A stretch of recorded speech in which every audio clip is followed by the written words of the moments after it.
नमस्कार, स्वागत है आपका कार्यक्रम खुला आकाश में। खुला आकाश यानी कि एक ऐसा मंच जहां हम बातें करते हैं उन विषयों से संबंधित जो हमारे आपके जीवन से जुड़े होते हैं।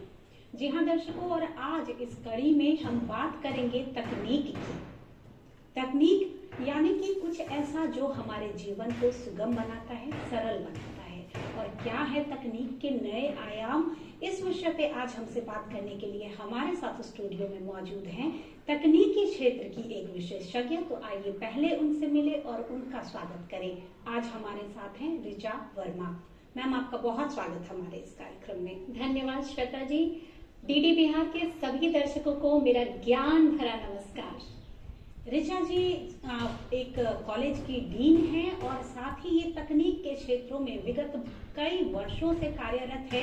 हर उस चीज की जानकारी रखती हैं जो तकनीकी दुनिया में नई होती है, नवीन होती है।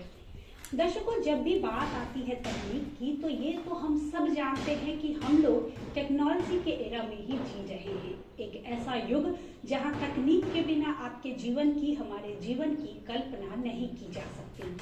तो मैम, सबसे पहला प्रश्न आपसे यही है कि तकनीक ने किस तरह हमारे जीवन को सुगम बनाया और जो आधुनिक तकनीक है वो किस तरह से हमारे जीवन को बहुत तेजी से बदलता जा रहा है।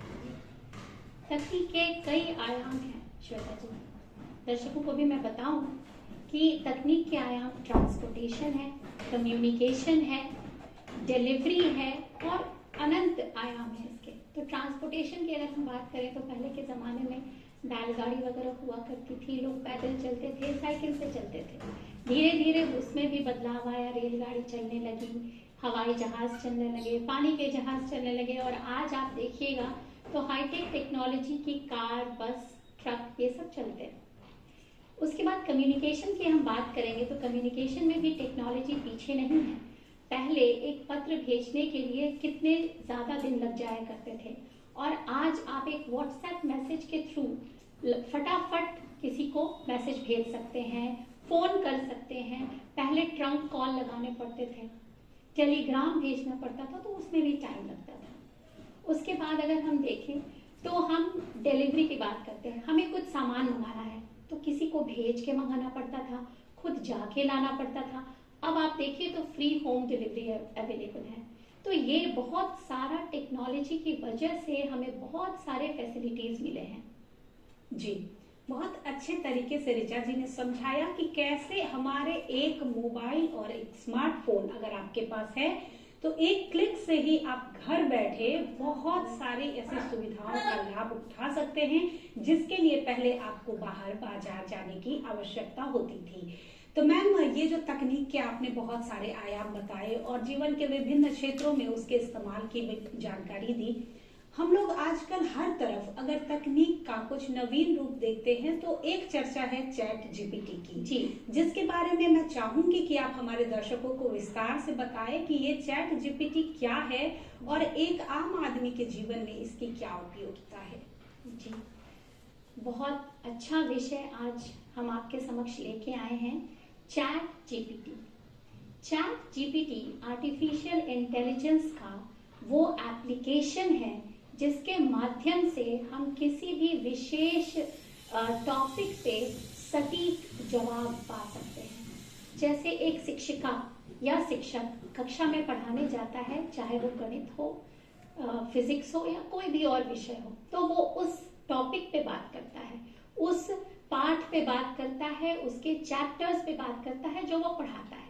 ठीक उसी तरह चैट जीपीटी हमारे लिए उस प्रश्न के सटीक सवाल का जवाब लेके आता है जो हम उससे पूछते हैं।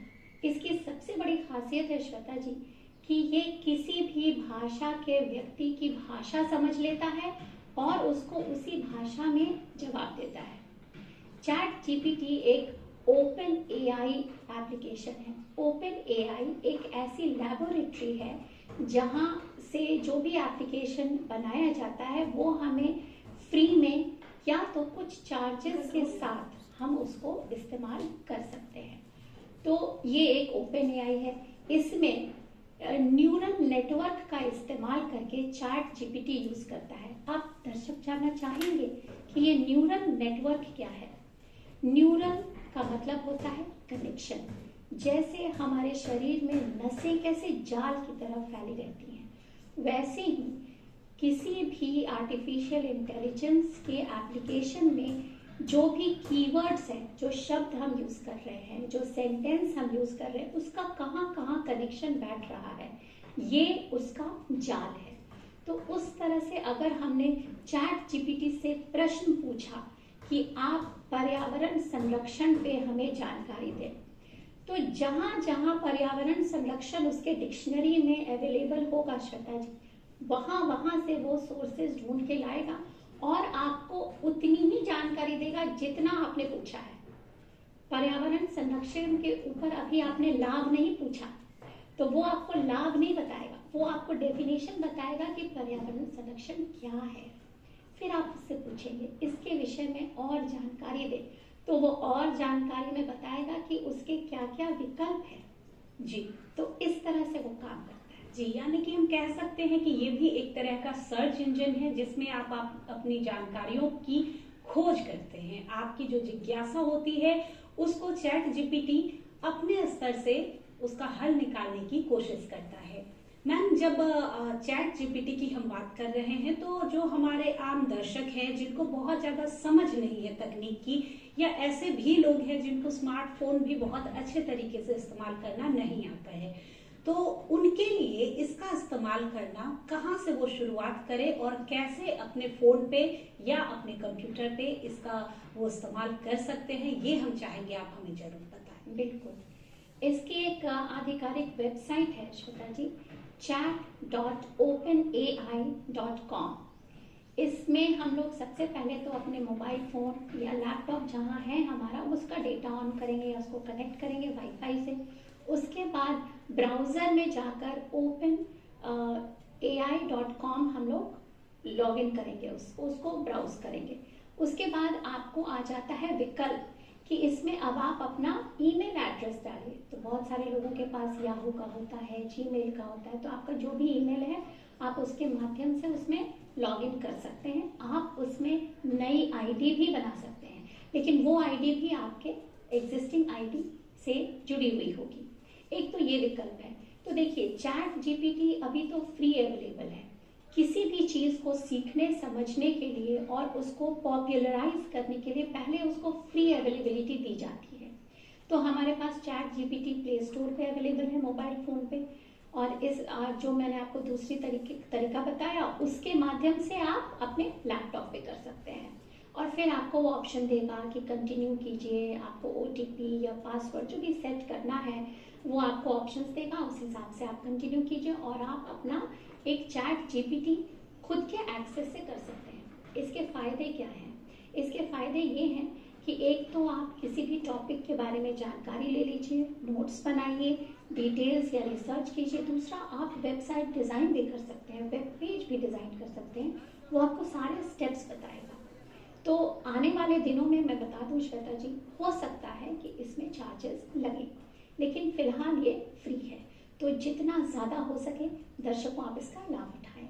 जी, और चैट जीपीटी के अंतर्गत बहुत सारी ऐसी सुविधाएं होंगी, और चूंकि इसका नाम ही चैट जीपीटी है तो हम चाहेंगे कि इसके फुल फॉर्म के साथ साथ आप हमें ये जरूर बताएं कि क्या इसमें चैटिंग जैसी भी कोई चीज होती है। जी बिल्कुल, ये चैट जीपीटी, चैट का क्या मतलब होता है? हम लोग चैटिंग करते हैं, हम लोग बातचीत करते हैं, तो उसके लिए हमारे पास व्हाट्सएप है, फेसबुक के मैसेंजर्स हैं, ये अलग अलग एरियाज हैं जिससे हम चैट कर सकते हैं।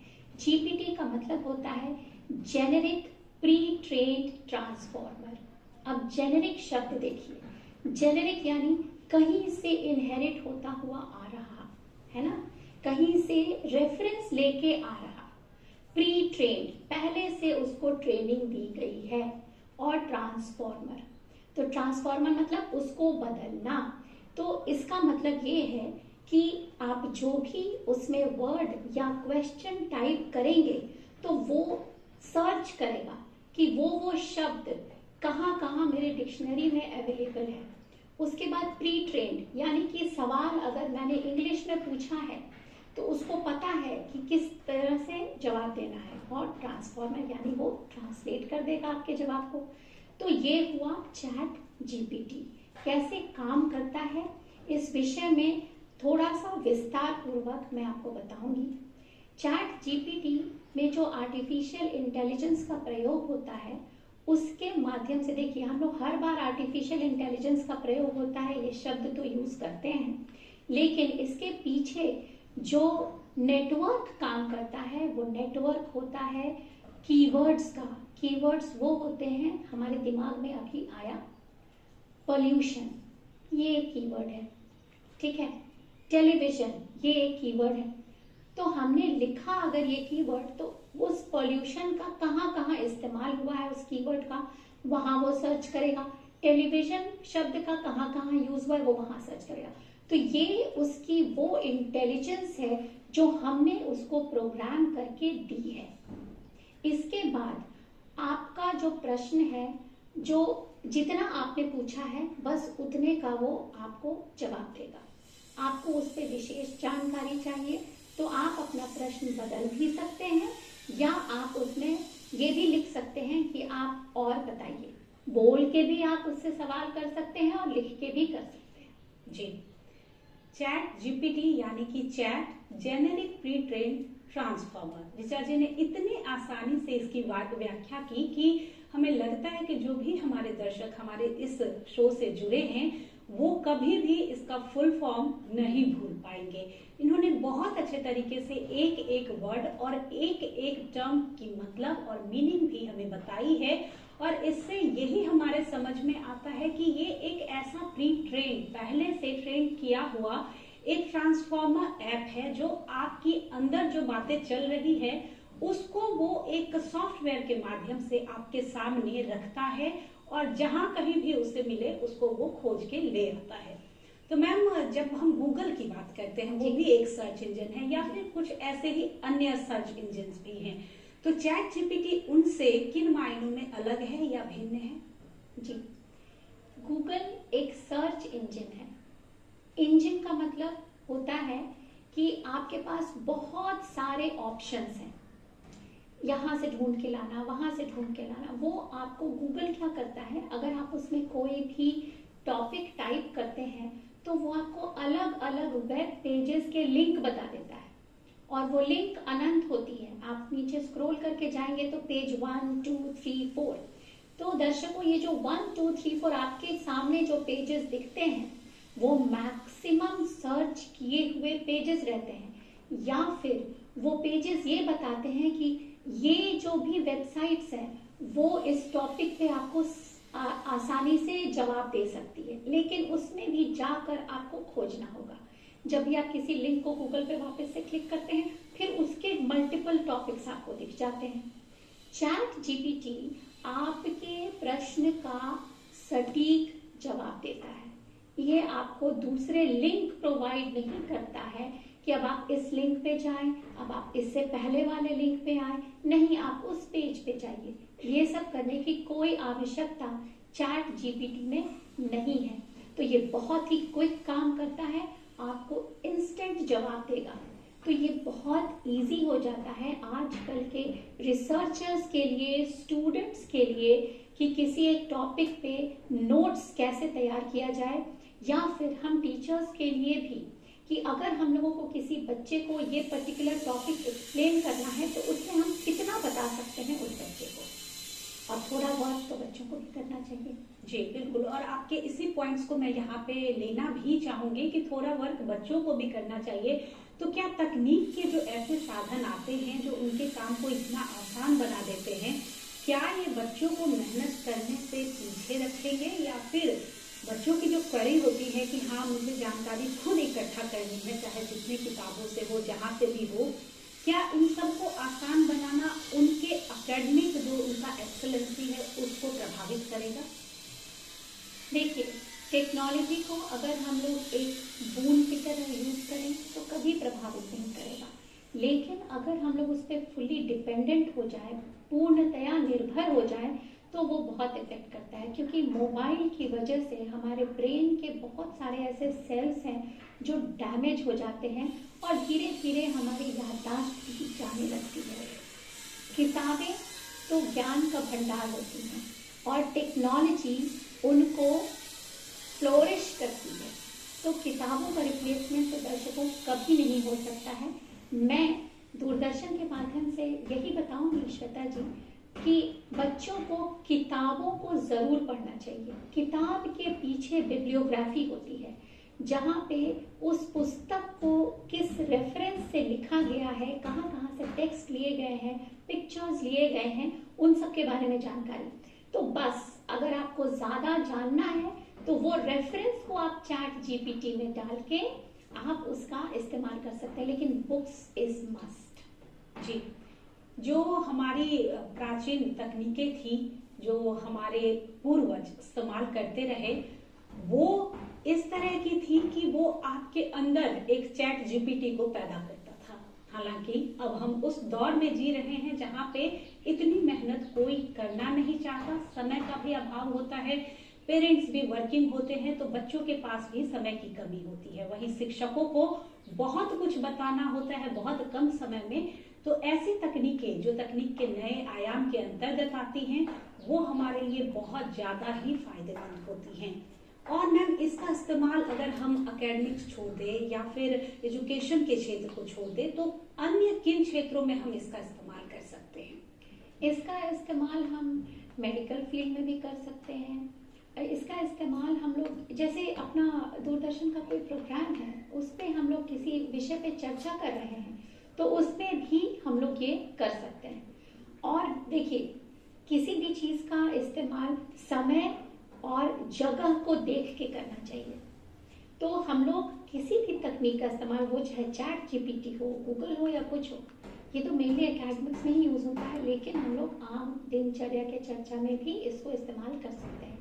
जैसे अभी हमारा आप बैठे हुए हैं, तो अगर हम टीवी पे नहीं होते और सामने सामने बैठे होते, तो आप मुझे बोलती, मैम मैं सोच रही हूँ इस टॉपिक पे कुछ लिखा जाए, तो मैं क्या करूँगी आपको, तो मैं आपको बताऊंगी कि आप तो चैट जीपीटी का मैम इसका बहुत अच्छा इस्तेमाल कर सकते हैं।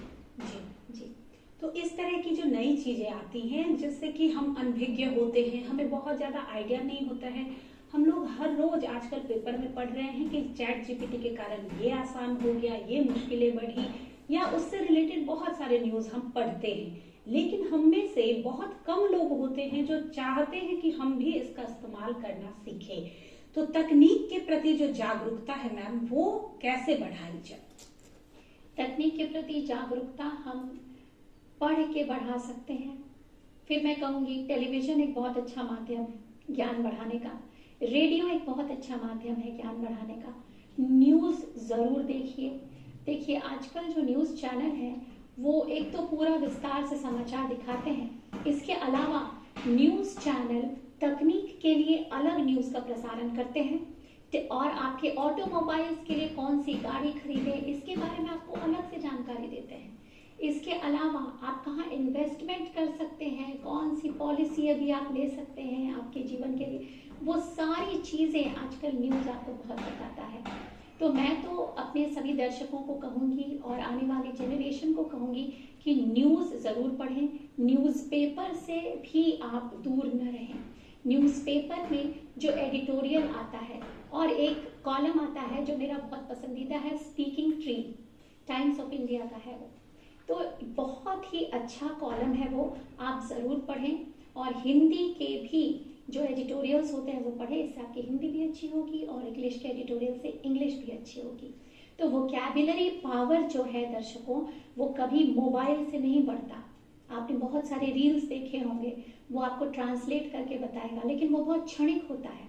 लेकिन अगर आपने बचपन में ट्रांसलेशन पढ़ा होगा तो आज भी आप अंग्रेजी में, हिंदी में उसको अनुवाद करके आप इंग्लिश हिंदी में बोल सकते हैं। तो जो हमारी पहले की शिक्षा नीति रही है वो बहुत कारगर सिद्ध हुई है, और उसी में आप टेक्नोलॉजी का इस्तेमाल करके घर बैठे भी दूरदर्शन के विभिन्न चैनलों के माध्यम से हम लोग कक्षा के हिसाब से पढ़ाई कर सकते हैं। जी, बहुत अच्छी जानकारियां, और उससे संबंधित कि किस तरह से तकनीक जो है वो हमारा जो मूल आधार है उसको इन्हेंस करता है, ना कि वो आपको जागरूक करता है आपके फंडामेंटल जो गुण है उसके प्रति, बल्कि वो उसको निखारता है, वो और ज्यादा उसको बढ़ाता है जिस क्षेत्र में भी आप कार्यरत हैं उसमें। मैम, जब भी तकनीक की बात आती है तो रोजगार की बात जरूर आती है, और हम सब सुनते आते हैं, हमारे प्रधानमंत्री जी भी हमेशा बोलते हैं कि जो आने वाला समय है वो तकनीक का समय है और इसमें रोजगार के अवसर बहुत ज्यादा हैं। तो किस तरह से ये चैट जीपीटी हो या फिर बहुत सारी नई तकनीकें ये तकनीक के क्षेत्र में रोजगार को बढ़ावा दे रही हैं? जी, तकनीक के क्षेत्र में रोजगार की अगर हम बात करें तो ना सिर्फ चैट जीपीटी, आर्टिफिशियल इंटेलिजेंस, बल्कि ऑफिस के जो टूल्स हैं जैसे एक्सेल है, पावर पॉइंट है, वर्ड है। देखिए, पहले के ज़माने में भी लेखपाल हुआ करते थे, है ना, अकाउंटेंट हुआ करते थे, तो जिनको उस चीज़ की जानकारी रहती थी कि उस रजिस्टर में कहाँ पे कैसे एंट्री करनी है, तो वैसे लोगों को भी उस वक्त के टाइम पे लोग ढूंढा करते थे ऑफिस में काम करने के लिए। स्टेनोग्राफर, टाइपिस्ट जो होते थे, उस वक्त भी उनकी उतनी ही डिमांड थी। आज भी उसको क्या नाम दे दिया गया? कंप्यूटर ऑपरेटर, है ना। तो बस टर्म बदल गए हैं, बात वही है, और लाइफ फास्ट हो गई है। इसीलिए मैं तो ये बताऊंगी दर्शकों को कि चैट जीपीटी, आर्टिफिशियल इंटेलिजेंस का इस्तेमाल एक्सेल में कैसे करें और पावर पॉइंट में कैसे करें, ताकि आपकी जो पावर पॉइंट है, पावर पॉइंट प्रेजेंटेशन जो होता है, हम लोग किसी भी विशेष टॉपिक पे लोगों को स्लाइड बाय स्लाइड नए नए पॉइंट्स बताते हैं, उस पर कुछ वीडियोस दिखाते हैं, कुछ आपको ग्राफ्स रहते हैं वो बताते हैं, ताकि उस विषय के बारे में आपको पूर्णतया जानकारी हो जाए। तो इस पे भी कैसे फटाफट आप बना सकते हैं, इसकी भी सुविधा आपको चैट जीपीटी और एआई देता है। तो जरूर सीखिए, ऐसे बहुत सारे ऑप्शंस हैं जो हमारे अवेलेबल हैं आपके इंटरनेट पे, जिनके माध्यम से आप इसकी जानकारी ले सकते हैं। जी, बहुत सारे अवसर हैं, बस आवश्यकता है उनका उपयोग करने की, और उपयोग करने के लिए सबसे पहले जो आवश्यक बात है वो ये है कि आप इन तकनीकों को सीखें कैसे। तो मैम, जो हमारे दर्शक हैं वो ये जरूर जानना चाहेंगे कि हम ये नई तकनीकें जो आती हैं और समय समय पे बदलती भी रहती हैं, तो इस सब को सीखने के लिए जो एक सुगम, सस्ता और सरल जो एक प्लेटफॉर्म कह सकते हैं वो कहाँ मिल सकता है हमें? जी, देखिए, ये जो प्लेटफॉर्म्स हैं, ऐसे बहुत सारे व्हाट्सएप ग्रुप बने हुए हैं जिसमें इवेंट कमिटी करके ग्रुप है। ये ऑल इंडिया लेवल पे ये ग्रुप है मैम। इसमें दुनिया भर से और मुख्यतः भारत भर से जितने तरह के वेबिनार होते हैं, क्योंकि सेमिनार वो होता है जहां हम लोग फिजिकली मिलते हैं, बाहर बैठते हैं और बातें करते हैं, पेपर प्रेजेंट करते हैं। वेबिनार उसका विकल्प हो गया, ये कोविड के टाइम का देन है। तो यानी कि हम वेब पे मिले और वहां अपने पेपर प्रेजेंटेशन या रिसर्च करें या किसी विषय पे बात करें। तो वैसे बहुत सारे कम्युनिटीज बनी हुई हैं, टेलीग्राम पे ये कम्युनिटीज बनी हुई हैं जहाँ पे आपको विभिन्न टॉपिक पे ऐसे रिसोर्सेज मिलेंगे। उसके अलावा यूट्यूब पे ऐसे बहुत सारे चैनल्स हैं जो आपको फ्री में एक्सेल बताते हैं, और फ्री में चैट जीपीटी, आपको गूगल का इस्तेमाल करना है, आपको एआई का इस्तेमाल करना है, वो सब आपको बताते हैं। कुछ कुछ ऐसे भी हैं जो मिनिमम फीस लेके आपको इसकी जानकारी देते हैं। तो ऐसे बहुत सारे विकल्प हैं, आप ढूंढिएगा तो जरूर मिलेंगे। जी, आप खुद भी एक तकनीकी शिक्षा के कॉलेज में ही कार्यरत हैं, और वहाँ पे जो बच्चे आते हैं ग्रेजुएशन लेवल के होते हैं, तो आपका क्या मानना है कि जो इनिशियल एज के बच्चे रहते हैं, जो पहले से अपनी पढ़ाई स्टार्ट करते हैं, हालांकि अब क्लास 6 से ही एआई की भी पढ़ाई शुरू हो गई है, तो उन छोटे बच्चों को भी क्या तकनीक से जोड़ने के लिए हमें बहुत छोटे से ही उनको भी उस विषय की पढ़ाई शुरू करवानी चाहिए? देखिए, पढ़ाई तो हमेशा जरूरी होती है और पढ़ाई की कोई उम्र नहीं होती है, लेकिन मैं आपको ये भी बता दूं, ऐसे बहुत सारे क्लासेस हैं जो बच्चों को एआई ऐप डेवलप करने का सिखाते हैं। श्वेता जी, एआई ऐप डेवलप करना अलग बात है, एआई की जानकारी, उसकी कोडिंग की जानकारी लेना अलग बात है। पेरेंट्स तो बहुत खुश हो जाते हैं, मेरा बच्चा एआई ऐप डेवलप करता है, लेकिन उसमें वो कंपनी क्या सिखाती है? आपको गेम बनाना सिखाती है। तो गेम बना के आप अपने आप को बहुत ज्यादा ऊपर तक नहीं ले जा सकते। आपको एप्लीकेशन डेवलप करना होता है, सॉफ्टवेयर, जिससे हम अपने देश के लिए कुछ योगदान दे सकें। अभी तक दर्शकों हमने जितने भी एप्लीकेशन सॉफ्टवेयर डेवलप किया है सब हमने ओपन सोर्स यूज किया है।